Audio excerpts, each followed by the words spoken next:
একটা প্রবাদ বাক্য আছে, শেষ ভালো যার সব ভালো তার। আরেকটা প্রবাদ বাক্য আছে, এটা ঠিক না, শুরু ভালো যার সে সব ভালো তার, এটা ঠিক না। এজন্য কোনো কোনো সমাজে দেখবেন, রফিক ভাই ব্যবসা করে, আমি গেছি সকালবেলা, ভাই একটা মাল দেন, বাকি নিব। না ভাই, প্রথমে বাকি দেওয়া যাবে না, সারাদিনই বাকি যাবে, এটা শিরক। অনেক সময় আছে প্রথমটা বাকি দিয়েছে কিন্তু পরে নগদ বিক্রি হয় নাই, তাদের বাস্তবতা বিরোধী। এজন্য প্রথম ভালো যার সব ভালো তার, এটা সঠিক না, কিন্তু শেষ ভালো যার সব ভালো তার, এটা সঠিক। হাদিসে এটাকে সমর্থন করা হয়েছে। নবী সাল্লাল্লাহু আলাইহি ওয়াসাল্লাম কি বলছেন? মান কানা আখিরু কালামুহু লা ইলাহা ইল্লাল্লাহ দাখালাল জান্নাহ। যার জীবনের শেষ বাক্য হবে লা ইলাহা ইল্লাল্লাহ, লোকটা যাবে কোথায়? জান্নাতে। এই যে নবীর সাহাবীদের মধ্যে প্রমাণ আছে, কিছু লোক ইসলাম গ্রহণ করেছে, কয়দিন পর আবার ইসলাম ত্যাগ করে মুরতাদ হয়ে গেছে। এই লোকটা মারা গেলে কি জান্নাতি হবে? না। কিন্তু নবীর সাহাবীদের মধ্যে অনেকে ছিলেন আগে কবর পূজারী, মাজার পূজারী, পীর পূজারী এবং মূর্তি পূজারী, পরে আবার কালেমা শাহাদাত পরে মুসলিম হয়ে তাওহীদ ঈমান নিয়ে দুনিয়া থেকে মারা গেছেন। এখন আপনি তারে কি জাহান্নামে পাঠাতে পারবেন? লোকটা জান্নাতি। তাহলে শেষ ভালো যার সব ভালো তার। আমি দুইটা কথা শুরুতে কেন বললাম, যে কোনো বর্ষপঞ্জি, আপনি আরবি বর্ষপঞ্জি বলেন, বাংলা বর্ষপঞ্জি বলেন, ইংরেজি বর্ষপঞ্জি বলেন, শেষের দিকটা খুব গুরুত্বপূর্ণ। তাই ইসলামী শরীয়তেও হিজরি বর্ষের জিলহজ মাসটা হলো শেষ মাস। এই মাসটা দিয়ে আমরা বছরটাকে বিদায় জানাই। তাই এই মাসে আল্লাহ তাবারক ওয়া তাআলা নবী মুহাম্মদ সাল্লাল্লাহু আলাইহি ওয়াসাল্লাম আমাদের জন্য নির্ধারিত কিছু সুন্নাত, কিছু ওয়াজিব, কিছু ফরজ ইবাদত আমাদের জন্য প্রণয়ন করেছেন। এই ইবাদতগুলো যদি আপনি আর আমি সুন্নাত সম্মতভাবে আদায় করে এই মাসটাকে শেষ করতে পারি, যার মানে বছরটাকে বিদায় দিতে পারি, আল্লাহ তাবারক ওয়া তাআলা আপনার আমল নামায়, আমার আমল নামায় জিহাদের সমতুল্য নেকি লিখে দিবেন। সুবহানাল্লাহ। আসেন জিলহজ মাসের প্রথম দিকের আমলগুলোর ফজিলতটা জেনে নেই কোরআনের আলোকে।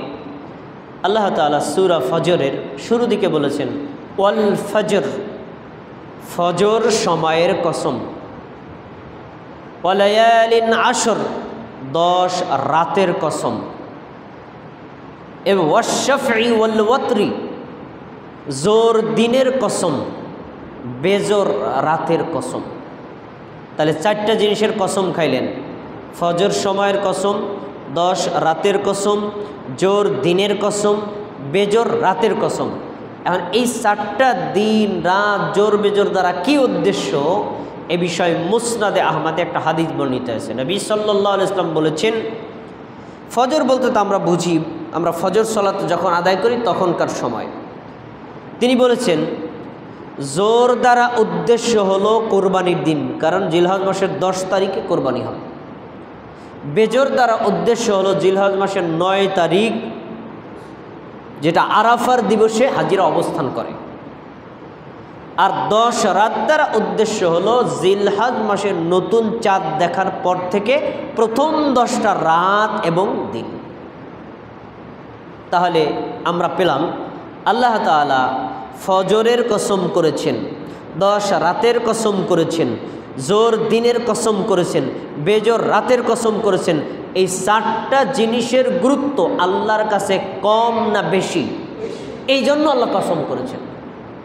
তাহলে এই কসম দ্বারা আমাদেরকে বোঝাতে চেয়েছেন, এই 4টা জিনিসের গুরুত্ব যেমন আমি আল্লাহ দিয়েছি, তোমরাও এই 4টা জিনিসের গুরুত্ব দাও। তাহলে 5 ওয়াক্ত সালাতের মধ্যে ফজর সালাতের গুরুত্বটা সবচেয়ে বেশি, কারণ এই সালাত দিয়েই বান্দা দিনটা শুরু করে। এই সময়ের গুরুত্ব সবচেয়ে বেশি।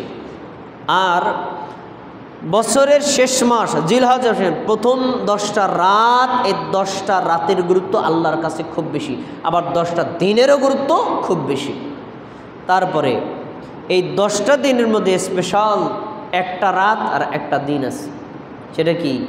আরাফার রাত, আরাফার দিন, কোরবানির দিন।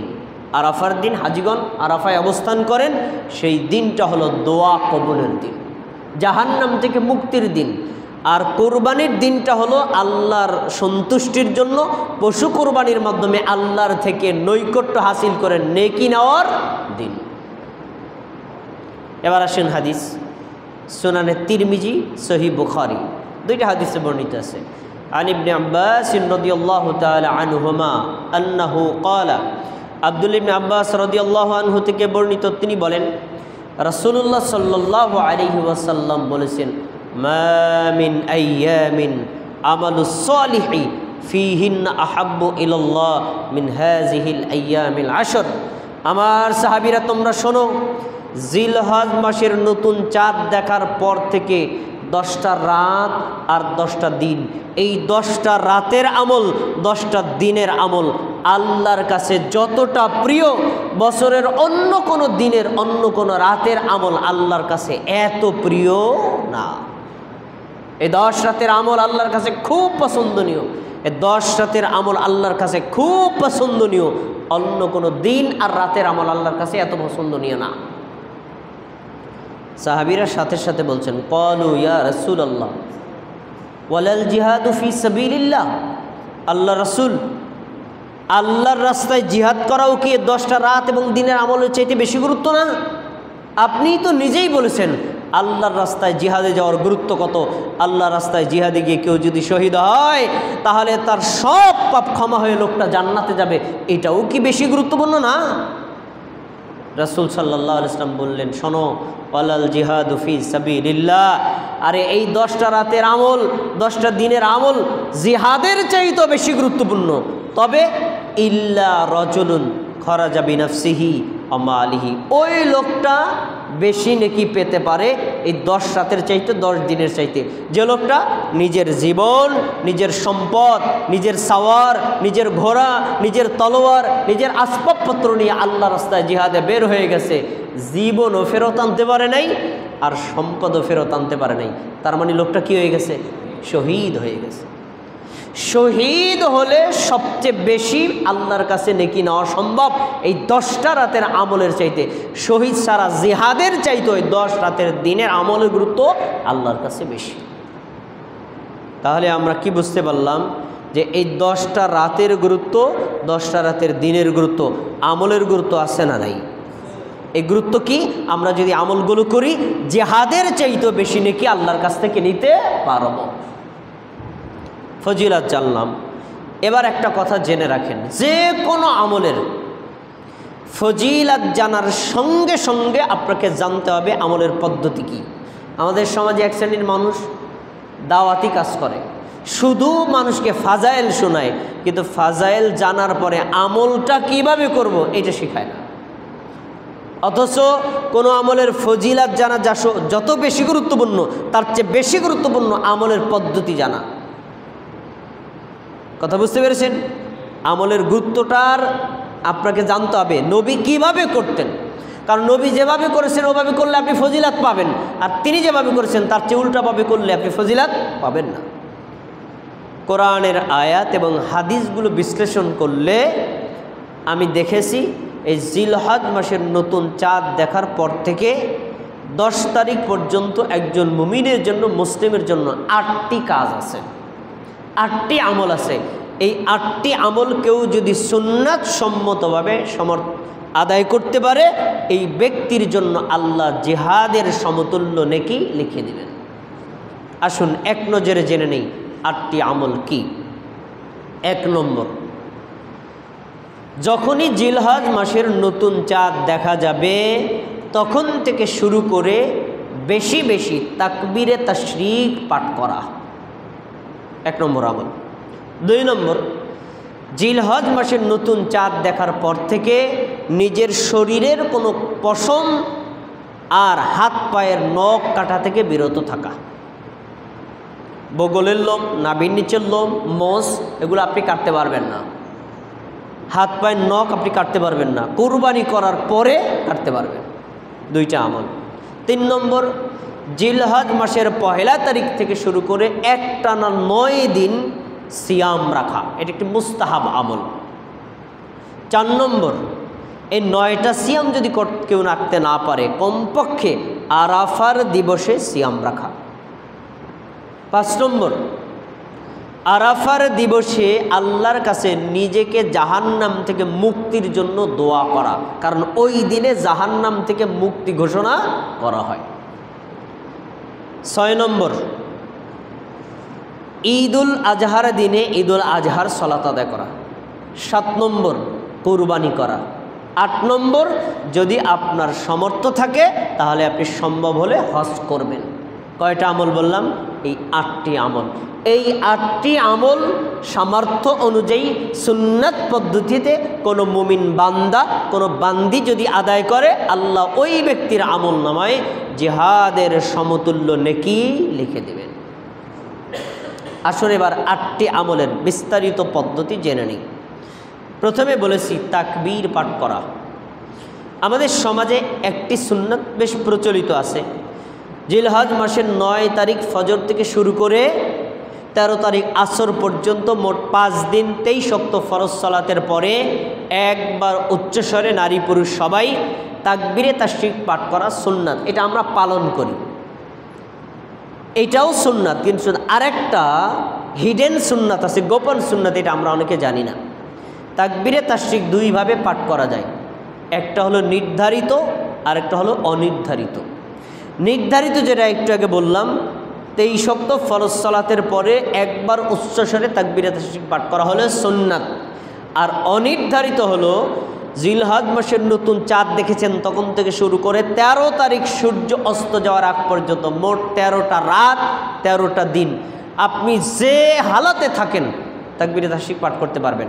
বুখারীতে হাদিস আছে, আব্দুল্লাহ ইবনে ওমর, আবু হুরায়রা রাদিয়াল্লাহু তাআলা আনহু, তারা বাজারে যেতেন, বাজারে গিয়ে পড়তেন আল্লাহু আকবার, আল্লাহু আকবার, লা ইলাহা ইল্লাল্লাহু, আল্লাহু আকবার, আল্লাহু আকবার, ওয়ালিল্লাহিল হামদ, আল্লাহু আকবার কাবীরা ওয়ালহামদুলিল্লাহি কাসীরা ওয়া সুবহানাল্লাহি বুকরাতাও ওয়া আসীলা। এই বাজারের লোকেরা 2 জন সাহাবীর তাকবীর শুনে তারাও তাদের সাথে উচ্চস্বরে তাকবীর পাঠ করতেন। কোন দিনে? এই 13টা দিনের মধ্যে আর রাতের মধ্যে। তা তারা এই যে বাজারে গিয়ে পড়ছেন, এটা কি ফরজ সালাতের পরে না, এমনি বাজারে হাঁটার সময়, বিক্রির সময়? তাহলে বাজারে, রাস্তাঘাটে, এমনকি হাদিস আসছে অমামশাতুহু, আপনি মাথার চুল আছড়াবেন না, চুল, তখনও এই তাকবীর পাঠ করা সুন্নাত।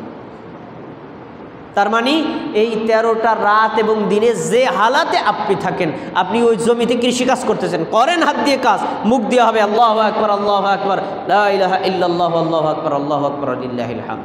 তাহলে আমরা 2 ভাবে পেলাম, একটা হলো নির্ধারিত আর একটা অনির্ধারিত। যতবার ইচ্ছা ততবার আপনি তাকবীরে তাশরিক পাঠ করবেন। আচ্ছা, এবার 2 নম্বর আমল হলো যে আমরা যখন চাঁদ দেখব, নতুন চাঁদ দেখার পর থেকে আমার হাতের নখ আমি কাটবো না, আমার পায়ের নখ আমি কাটবো না, কাটা বন্ধ করে দিব, এবং আমার মোষ আমি কাটবো না। দাড়ির ব্যাপারে বলবো না, কারণ দাড়ি কাটা তো এই সময়ও হারাম, আগেও হারাম। দাড়ি প্রসঙ্গটা আলাদা, কাটা যাবে না। নাভির নিচের লোম কাটা যাবে না। আপনি এগুলো কাটা বন্ধ করে দিবেন। কেন? কারণ হাজিগণ এই সময় এহরাম বেঁধে হজ করতে যান, তাদের জন্য এই কাজটা হলো ওয়াজিব, আবশ্যক। আপনার জন্য আবশ্যক না, তবে আপনি যদি কুরবানি করে হন তাহলে আপনার জন্য ওয়াজিব। আপনি যদি কুরবানি না করেন আপনার জন্য মুস্তাহাব, করলে ভালো, না করলে আপনার জন্য কোনো বাধ্যতামূলক না। হাদিস আসছে সহিহ মুসলিমের হাদিস, নবী সাল্লাল্লাহু আলাইহি ওয়াসাল্লামের স্ত্রী উম্মে সালামা রাদিয়াল্লাহু আনহা বলেন, নবী সাল্লাল্লাহু আলাইহি ওয়াসাল্লাম বলছেন, ইদা রাআইতুম হিলাল যিল হিজ্জাহ, তোমাদের মধ্যে কেউ যখন জুলহজ মাসের নতুন চাঁদ দেখো, ওয়া আরাদা আহাদুকুম আইয়ুদাহিয়া, এবং তোমাদের মধ্যে যারা যারা কুরবানি করার ইচ্ছা করেছো, পশু কিনবা বা কিনছো, এমন কেউ যদি হয়, তাহলে ফালিয়ুমসিক আন শারিহি ওয়া আযফারিহি, সেজন্য তার শরীরের পশম কাটা থেকে বিরত থাকে, হাত পায়ের নখ কাটা থেকে বিরত থাকে, হাত্তা ইউদাহিয়া, কুরবানি করার আগ পর্যন্ত। মানে কুরবানি করা শেষ, এখন আপনার হাত পায়ের নখ কেটে ফেলতে পারেন। কুরবানি করা শেষ, এবার আপনার শরীরের পশম আপনি কাটতে পারেন। এটা হলো যারা কুরবানি করবে তাদের জন্য ওয়াজিব, যারা ইহরাম বেঁধে হজ করবেন তাদের জন্য ওয়াজিব, আর সাধারণ যারা আছে তাদের জন্য ওয়াজিব না। আবু দাউদে মুসনাদে আহমদ একটা হাদিস আছে, নবী সাল্লাল্লাহু আলাইহি ওয়াসাল্লাম বলেছেন, কেউ যদি কুরবানি করার নেকি পাওয়ার উদ্দেশ্যে এই আমলটা করে, কুরবানি করবে না সমর্থ নাই, কিন্তু কুরবানির নেকি পাওয়ার এটা করে, তাহলে আল্লাহ তাআলা তাকে একটা পূর্ণ কুরবানির নেকি দিয়ে দিবেন। এটা মুস্তাহাব, এটা ওয়াজিব কিছু না। তাহলে দুইটা গেল। 3 নম্বর আসুন 9টি সিয়াম রাখা। রাসূল সাল্লাল্লাহু আলাইহি ওয়াসাল্লামের একজন স্ত্রী তিনি বলেন, নবী সাল্লাল্লাহু আলাইহি ওয়াসাল্লাম কোনো বছর, প্রত্যেক বছর না, কোনো বছরে জিলহজ মাসের 1ম তারিখ থেকে শুরু করে 9 তারিখ পর্যন্ত একটানা 9 দিন সিয়াম রাখতেন। তাহলে এটা একটা মুস্তাহাব আমল, আমরা ইচ্ছা করলে এটা রাখতে পারি। যদি কেউ এই একটানা 9টা সিয়াম রাখতে অক্ষম হই, কমপক্ষে আরাফার দিবসে সিয়ামটা রাখা উচিত। কারণ ওই যে 9টা সিয়াম এটা হলো নবী সাল্লাল্লাহু আলাইহি ওয়াসাল্লামের সাধারণ সুন্নাত, তিনি করেছেন, আপনি করলে সুন্নাত নেকি পাবেন। কিন্তু আরাফার দিবসের সিয়ামটা নিজে রেখেছেন, সাহাবীদেরকে রাখতে উৎসাহ দিয়েছেন, রাখলে কি নেকি হবে তাও বর্ণনা করেছেন। তাহলে এই আরাফার দিবসের সিয়ামটা গুরুত্ব আরও বেশি। রাসূল সাল্লাল্লাহু আলাইহি ওয়াসাল্লাম বলেন, শোনো, তোমাদের মধ্যে কেউ যখন আরাফার দিবসে সিয়াম রাখে, সিয়াম ইয়াউমি আরাফা, আরাফার দিবসে সিয়াম রাখে, আহতাসিবু আলাল্লাহ, আমি আল্লাহর কাছে আশাবাদী, আইয়ুকাফিরাস সানাতাল্লাতী ক্বাবলাহু ওয়াস সানাতাল্লাতী বা'দাহু, ওই ব্যক্তির পূর্ববর্তী 1 বছর, মানে গত আরাফা থেকে এই আরাফা এবং এই আরাফা থেকে পরবর্তী আরাফা, পূর্ববর্তী 1 বছর, পরবর্তী 1 বছর, 2 বছরের পাপ আল্লাহ ক্ষমা করে দিবেন। সুবহানাল্লাহ।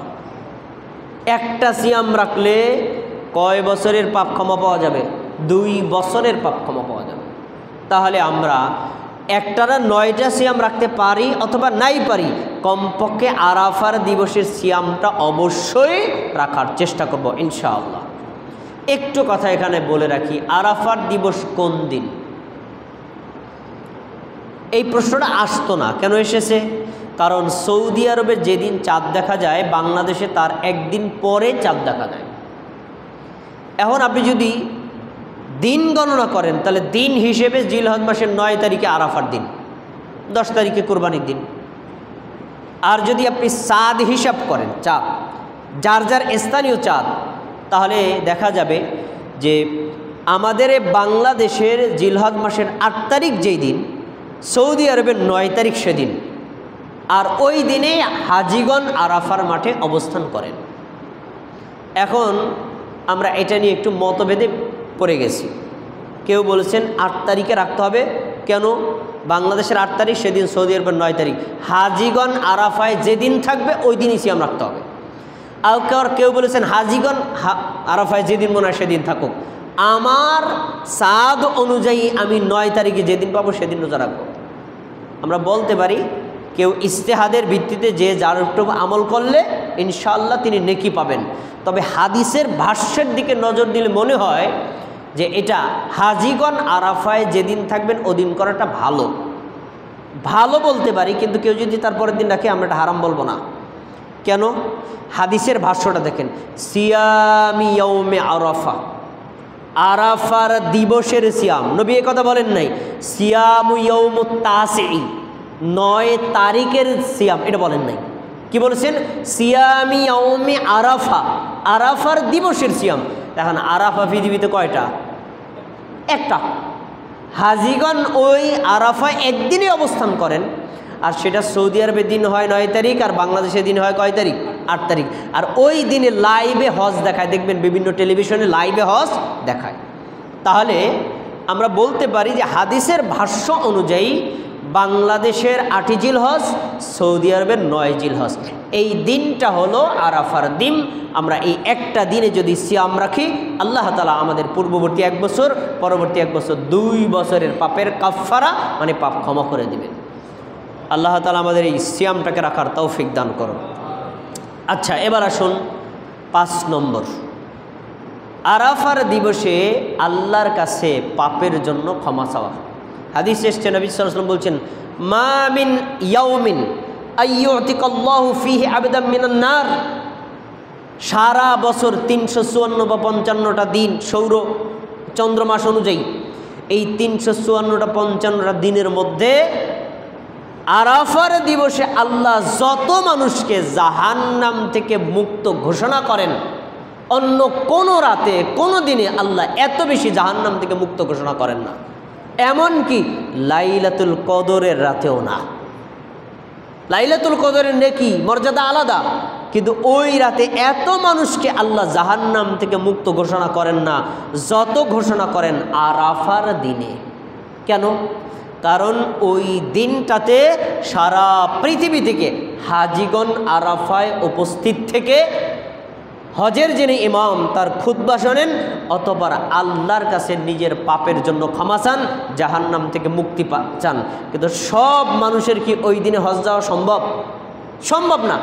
হাজিদেরকে আল্লাহ তাআলা যেভাবে জাহান্নাম থেকে মুক্তি ঘোষণা করেন, ওই দিনটাতে পৃথিবীর যেই প্রান্তে যে কোনো মুমিন মুসলিম যদি আল্লাহর কাছে নিজের পাপের জন্য ক্ষমা চায়, জাহান্নাম থেকে মুক্তি চায়, আল্লাহ তাআলা তাকেও জাহান্নাম থেকে মুক্তি ঘোষণা করেন।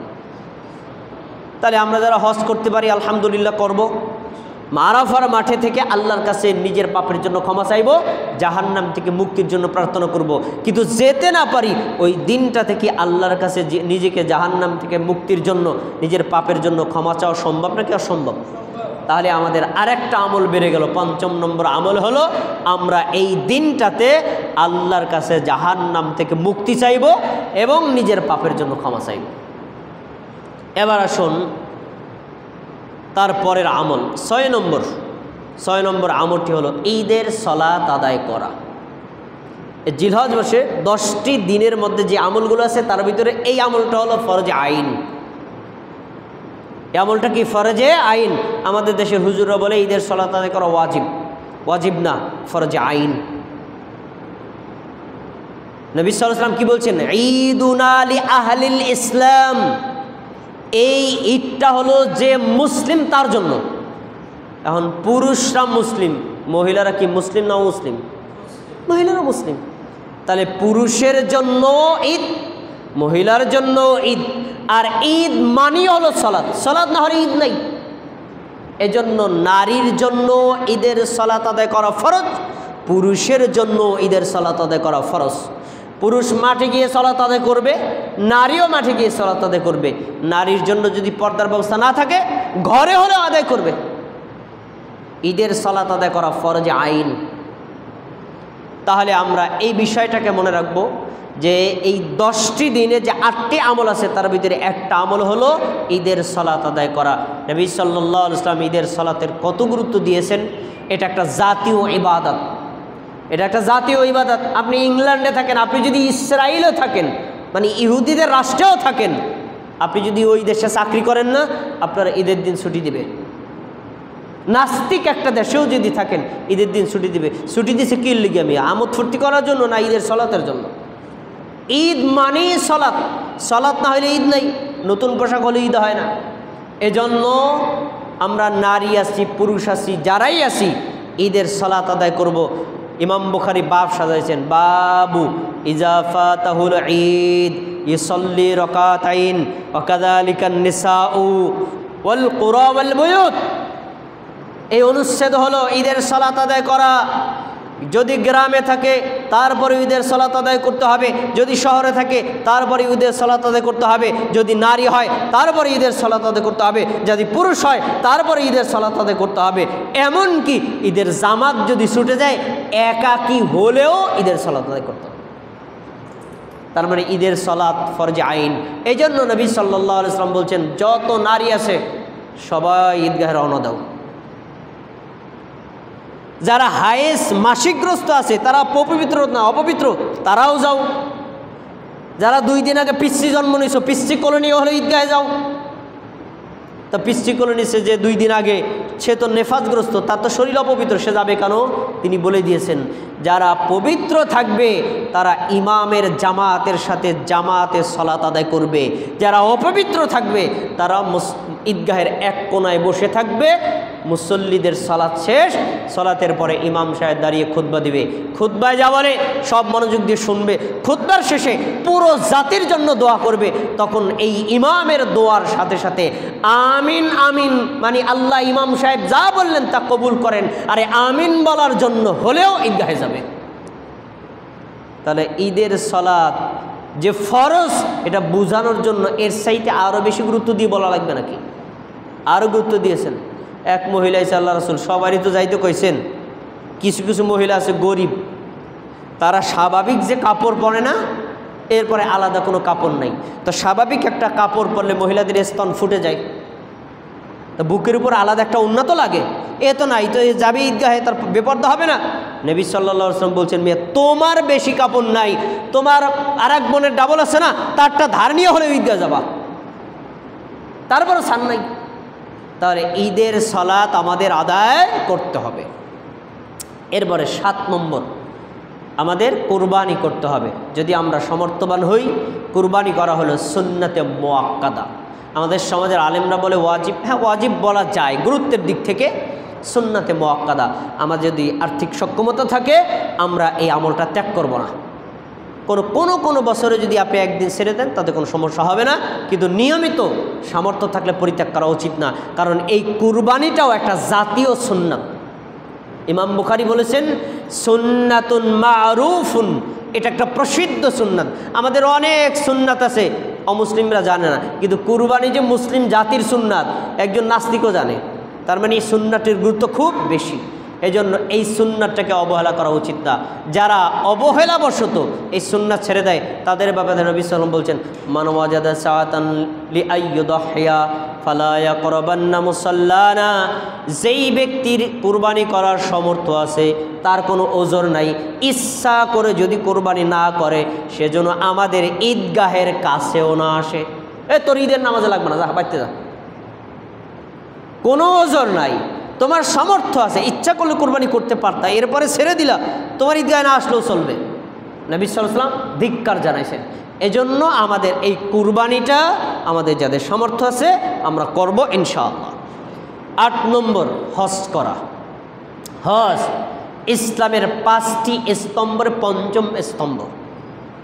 হজ ইসলামের একটি গুরুত্বপূর্ণ ইবাদত, যা মুসলিম মিল্লাতের ঐক্যবদ্ধের একটা মহাসম্মেলন, যেটা বাইতুল্লাহে অনুষ্ঠিত হয়।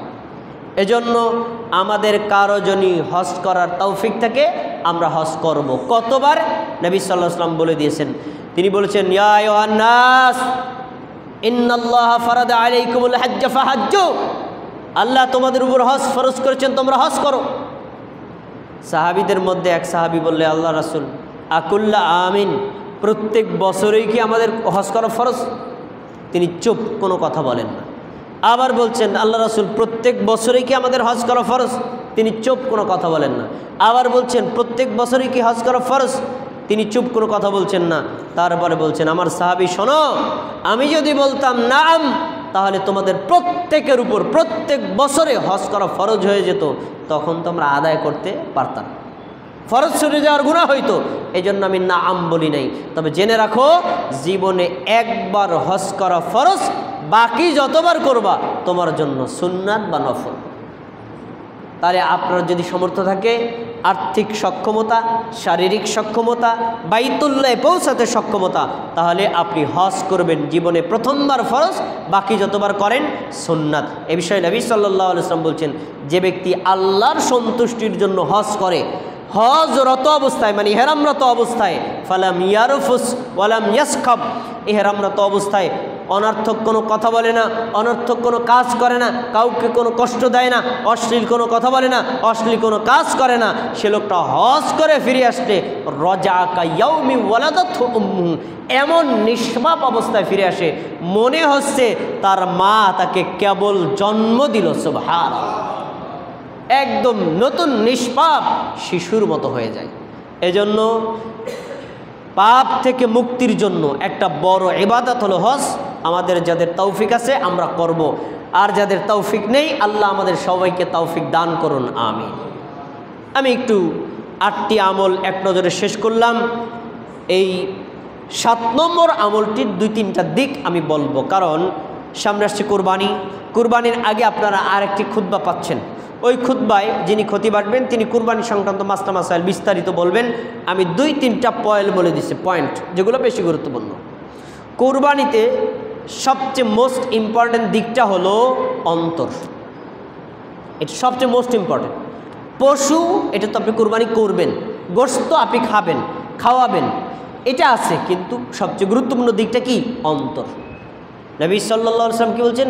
কুল ইন্না সালাতি ওয়া নুসুকি ওয়া মাহইয়ায়া ওয়া মামাতি লিল্লাহি রাব্বিল আলামিন। নবী তুমি বলো, আমার জীবন, আমার মরণ, আমার কোরবানি সব কিছু কার জন্য? আল্লাহর জন্য। আমার সালাত, আমার কোরবানি, আমার জীবন, আমার মরণ, চারটা জিনিস। দেখেন, প্রথমে সালাত, তারপরে কোরবানি। তাহলে এখন সালাত যেমন সাক্কা এক আল্লাহর জন্য হবে, কোরবানি কার জন্য হবে? সালাত সাধারণত মানুষকে সন্তুষ্টি করার জন্য করার সিস্টেম খুব কম, কিন্তু কুরবানি বেশি। কারণ বড় একটা পশু কিনছে, এলাকার লোক দেখতে আইলো, 5 লাখ টাকা দিয়ে পশু কিনছে শহীদুল ইসলাম ভাই, পশুটা কেমন সাইজটা দেখে আসে, এটা মানুষকে দেখানো যায়। এজন্য যে আমলগুলো মানুষকে দেখানো যায়, মানুষকে খুশি করা যায়, ওই আমলগুলো যদি সাক্কা আল্লাহর জন্য করে, আল্লাহ তার চেয়ে বেশি খুশি হন। এজন্য কোরবানি করার আগে আমাদের নিয়তটাকে বিশুদ্ধ করে নিতে হবে। আমরা কুরবানি করব কার জন্য? হয় নাই, একমাত্র আল্লাহর জন্য, শুধু আল্লাহর জন্য, আল্লাহ ছাড়া অন্য কারো জন্য না। এই নিয়তটাকে আপনি বিশুদ্ধ করে নেবেন। পয়েন্ট 1। 2 নম্বর, কুরবানি যারা করবেন তাদের অবশ্যই 5 ওয়াক্ত সালাত আদায়কারী মুসল্লি হতে হবে। তার দলিল একটু একটা বলছি। আল্লাহ কি বলছেন? আপনি বলুন, আমার সালাত, আমার কোরবানি। তাহলে সালাত আগে না কোরবানি আগে? সালাত আগে। সালাত আদায় করছেন, আপনি মুসলিম, তাহলে তো আপনার জন্য কোরবানি করা ওয়াজিব বা সুন্নাত। আর আপনি সালাত আদায় করেন, আপনি তো মুসলিমই না, আপনি কোরবানি করে হবে কি? এত বড় শক্ত কথা, আমি নামাজ পড়ি না দেখে মুসলমান না, কি কয়? দেখেন আপনি আরেকটা হাদিস, নবী সাল্লাল্লাহু আলাইহি ওয়াসাল্লাম বলছেন, যে ব্যক্তি ঈদের সালাতের আগে প্রাণী কুরবানি করেছে তার কোরবানি হয় নাই, ওটা গোস্ত খাওয়ার জন্য হয়েছে। স্বাভাবিক, যেমন আপনি ওই যে বাজার থেকে গোস্ত কিনে আনেন না, ওইটা খাওয়া যেমন হালাল, এটাও খাওয়া হালাল, কিন্তু কোরবানি হয় নাই। আর যে লোকটা ঈদের সালাতের পরে কোরবানি করলো, ফাকাত তাম্মা নুসুকুহু, তার কোরবানিটা পূর্ণাঙ্গ একটা কোরবানি হলো। সুবহানাল্লাহ। তাহলে কি বোঝা গেল? ঈদের সালাতের আগে কোরবানি করলে কোরবানি বলেন হবে না, কি বলেন? হবে না। আর সালাতের পরে কোরবানি করলে হবে। তাহলে কোরবানি হওয়া না হওয়ার সম্পর্ক সালাতের সাথে আছে না নাই? তার কেউ যদি সালাত আদায় না করে, তার কোরবানি কি? বাতিল। এজন্য আপনাকে অবশ্যই মুসল্লি হতে হবে, মুসলিম হতে হবে। এবার 3 নম্বর পয়েন্টটা বলবো, ইসলাম সহজ, আমরা জটিল করেছি। আপনার পরিবারে 10 জন লোক, 50 জন লোক একই সাথে আয় করেন, একই সাথে ব্যয় করেন, এক পাতিলে রান্না করা খাবার খান, তার মানে আপনারা যৌথ একীভূত পরিবার। তো যদি আপনার পরিবারে 50 জন লোক হয়, সবার জন্য একটা ছাগল দিলে সবার পক্ষ থেকে কোরবানি হয়ে যাবে। সুবহানাল্লাহ, কি চমৎকার পদ্ধতি। আর আমরা কি করছি? ছাগল তো দূরের কথা, গরু একটা কিন্না, হুজুর আমার পরিবারের লোক 10 জন, এই বছর 7 জনের নাম দিলাম, 3 জন বাকি রইল, আগামী বছর ওই 3 জনের পক্ষ থেকে দিব। এটা করে না কি করে না? বাকি 3 জনে বাদ দিলেন কলো। আরে ভাই, আপনি যখন পশুটা কোরবানি করবেন, একসাথে আয় করেন, ব্যয় করেন না, 10 জন করেন, লোক যদি 50 জন হয়, সবার পক্ষ থেকে একটা গরু বলেন, একটা উট বলেন, একটা ছাগল বলেন, একটা দুম্বা বলেন, একটা ভেড়া বলেন, যথেষ্ট। সুবহানাল্লাহ। আবু আইয়ুব আনসারী রাদিয়াল্লাহু আনহু বলেন, শোনো, নবী সাল্লাল্লাহু আলাইহি ওয়াসাল্লামের জমানায় আমরা কোরবানি করতাম, আর বর্তমানেও মানুষ কোরবানি করে। সাহাবী বলছেন বর্তমানেও মানুষ কোরবানি করে। নবীর জমানায় আমরা প্রত্যেকে তার পরিবারে যত লোক ছিল সবার পক্ষ থেকে একটা ছাগি কোরবানি করতাম। ছাগি বোঝেন? মাদি ছাগল, মানে মহিলা পাটি, ছাগল কোরবানি করতাম পরিবারের সবার পক্ষ থেকে। পরিবারের লোক কয়জন ওটা কোনো কথা না। আর বর্তমানে মানুষ ফাসারাত তুবাহান নাস, মানুষ কোরবানি নিয়ে গৌরব করে। দেখেন, আমি 5 লাখ টাকা দিয়ে একটা উট কোরবানি দিছি। গৌরবের কিছুই নেই। আপনি 5 লাখ টাকা দিলেও পরিবারের সবার পক্ষ থেকে হবে, আমি একটা ছাগল দিলেও সবার পক্ষ থেকে হবে। তাহলে যদি সবার পক্ষ থেকে হয়, তাহলে আমার বিভাজন করার দরকার কি? এই বছর 7 জনের পক্ষ থেকে, আগামী বছর বাকি 3 জনের পক্ষ থেকে ভাগ করার কোনো দরকার আছে? নাই। অতএব পরিবার সবার পক্ষ থেকে কোরবানিটা আপনারা করবেন। কোরবানির সংক্রান্ত আর দুইটা মাসলা বলে আলোচনা শেষ করছি। সেটা হলো কোরবানি ভাগে দেওয়া যাবে নাকি যাবে না। এটারে আপনারা যত পেঁচাইবেন তত ঝামেলার মধ্যে যাবেন। পেঁচাইয়েন না, সহজে দুইটা কথা বলে দিই। ভাগে কোরবানি দেওয়া জায়েজ, একা একা দেওয়া উত্তম। উত্তমতার ব্যাপারে কোনো আলেমের দ্বিমত নাই। এজন্য আমরা চেষ্টা করব, আমার যদি সক্ষমতা থাকে আমি একটা উট দেব একা, পরিবারের সবার পক্ষ থেকে। ভাই আমার উট কিনতে সক্ষমতা নাই, একটা গরু দিব। ভাই গরু কিনতে সক্ষমতা নাই, তাহলে একটা ছাগল দিব। ছাগলের মধ্যেও তো পাঠি ছাগল আছে না, যেগুলোর দাম একটু কম, ওয়ের একটা দিব। এটাও যদি না পারেন তাহলে তো আপনার জন্য কোরবানি জরুরি না। ইসলাম তো সহজ করে দিছে। পারলে বেশি মানেটা দেন, তারপরে পারেন না মাঝারিটা দেন, মাঝারিটা পারেন না ছোটো দেন। তাহলে তো ছোটো করে দেওয়ার অপশন আছে। আর একা একা করাটা উত্তম। এজন্য আমরা একা একা হলেও কোরবানি করার চেষ্টা করবো, এটা উত্তম পদ্ধতি। কিন্তু যদি কারো কোনো জটিলতা থাকে, না ছাগল কেনার সুযোগ আমার হয় নাই, অথবা আমার পরিবারে কেউ ছাগল খায় না, তাহলে আমি একজনের সাথে কোরবানিতে ভাগে দিলাম, দেন। কিন্তু যাদের সাথে দিবেন তারা মুত্তাকি কিনা, মুসলিম কিনা, মুসল্লি কিনা, তাদের নিয়তটা সহি কিনা, এটা দেখে দেওয়ার চেষ্টা করবেন। ইনশাআল্লাহ আমাদের নিয়তের উপর ভিত্তি করে আল্লাহ তাআলা আমাদের কোরবানিকে কবুল করবেন।